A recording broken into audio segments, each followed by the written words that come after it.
Hey guys, let's get more news about Lakers. But first, don't forget to subscribe to the channel and leave a like. LeBron James's savage clap back at Kevin Gates for viral Savannah James criticism. LeBron James doesn't have two phones, but he delivered a savage response to rapper-singer Kevin Gates. The Los Angeles Lakers star took a break from the NBA playoffs, all to go on Instagram to respond to the MC's criticism of James's wife.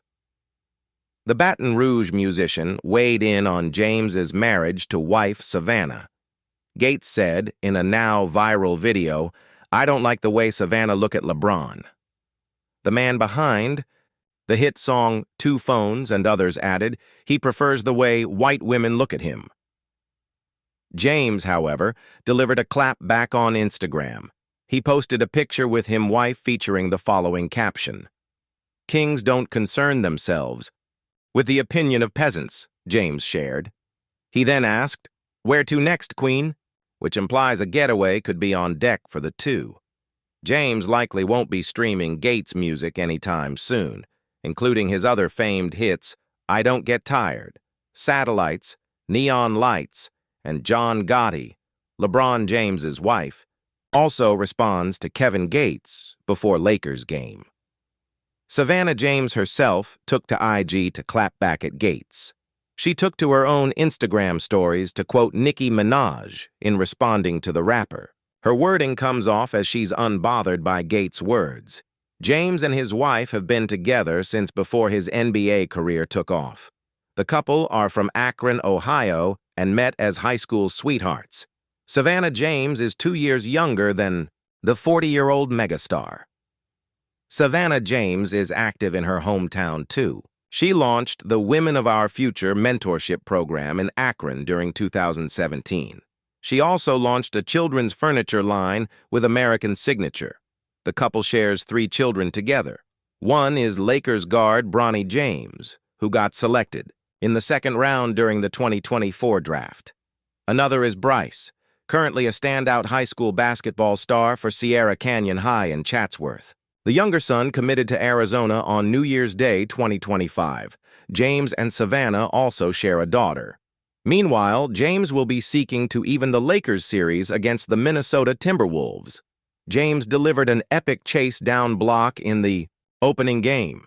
However, the T-Wolves walloped the Lakers 117-95, with James sounding off on the physicality of Minnesota. Game 2 is set for Tuesday night at Crypto Arena. Magic Johnson blasts J.J. Redick after Game 1. Loss to Timberwolves. LeBron James lost a few fans in the G08 debate when the Los Angeles Lakers were blown out by the Minnesota Timberwolves in Game 1 of their first-round series. The Lakers, who are the number 3 seed in the Western Conference, were outplayed throughout by Anthony Edwards and the Timberwolves. The performance was so uninspiring that Lakers legend Magic Johnson used social media to criticize coach J.J. Redick. Here's what Johnson posted on X, formerly Twitter. Coach J.J. Redick did a great job all season, but he didn't do a good job for Game 1. The Lakers stood around on offense, played too much one-on-one basketball, and he didn't make any necessary adjustments. Many are predicting the Lakers to represent the West in the NBA Finals after they acquired Luka Doncic at the trade deadline. They have a tall task in front of them now after dropping the first game against Timberwolves, who made the conference finals last season. Two-time NBA champion Kenny Smith has an unpopular opinion regarding the top 5 players in league history. While speaking on TNT's Inside the NBA, Smith chose Michael Jordan, Wilt Chamberlain, Kareem Abdul-Jabbar, Bill Russell, and Shaquille O'Neal as the best players. "Michael Jordan is the top player I've seen," Smith said. "Wilt Chamberlain, Kareem Abdul-Jabbar, and Bill Russell are in my top 5. So my 5th player is on the panel. I said Shaq is probably top 5 player of all time. If I was doing a draft and I'm going to take LeBron James and Shaq, I'm going to take Shaq pretty much every time." Smith surprisingly left off LeBron James, is often the most discussed player with Jordan in the greatest of all time debate. James has 4 titles, 4 MVPs, and is the league's all-time leading scorer. Still, Smith chose O'Neal because of his dominance during the 1990s and early 2000s. O'Neal has 4 championships, including 3 straight the Los Angeles Lakers from 2002. I just think the big men of the era that Shaq and everyone in Charles played in, they get undervalued in today's market, Smith said. I think they would dominate to the extreme domination today. Jaden McDaniels gives brutally honest assessment of Lakers' shortcomings.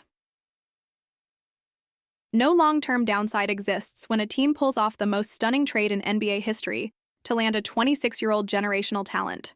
For the Los Angeles Lakers, prying Luka Doncic away from the Dallas Mavericks cost LA its defensive anchor in Anthony Davis.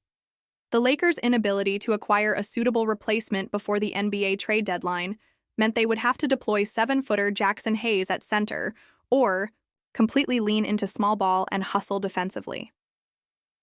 More, Klay Thompson annoyed by ridiculous question about joining Mavericks. Very vulnerable defense stood as the biggest concern for J.J. Redick's team going into Saturday's first-round series opener against the Minnesota Timberwolves at Crypto.com Arena. The weakness was exposed in a 117-95 defeat to the Wolves, who were more physical and much taller than the home squad. Afterward, Minnesota's Jaden McDaniels told reporters just how easy it was to attack the basket against LA's center-less lineup. I just noticed at certain times when they had no rim protector in the game, when Jackson Hayes wasn't on the court. And, I mean, if he's not on the court, I'm basically the tallest person out there, the 6'9" McDaniels said. I don't think no one could really rim protect me because Jackson Hayes wasn't on the court, just picking my spots at the right time. McDaniels tied his playoff career high with 25 points on 11 of 13 shooting from the field. He also made all 3 of his three-point attempts, as Minnesota burned the Lakers from the perimeter by shooting a scorching 50.0% on threes, 21 of 42, and he finished with a team-high 9 rebounds and a team-best plus 27. Anthony Edwards said McDaniels was instructed to be aggressive in looking for his shots and responded by displaying ultra-confidence. He's 6'11" and has everything that a person who's 6'2" has in his game, Edwards said. As long as he trusts himself, we all trust him, 1 through 15, including the coaching staff and the whole organization.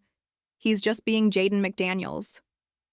Redick believed the Lakers were mentally prepared for their postseason opener. I'm not sure physically we were ready, if that makes sense, he added. When they start playing with a lot of thrust and physicality, we really just couldn't respond to that. And you, fan, what did you think of the news? Leave your opinion in the comments.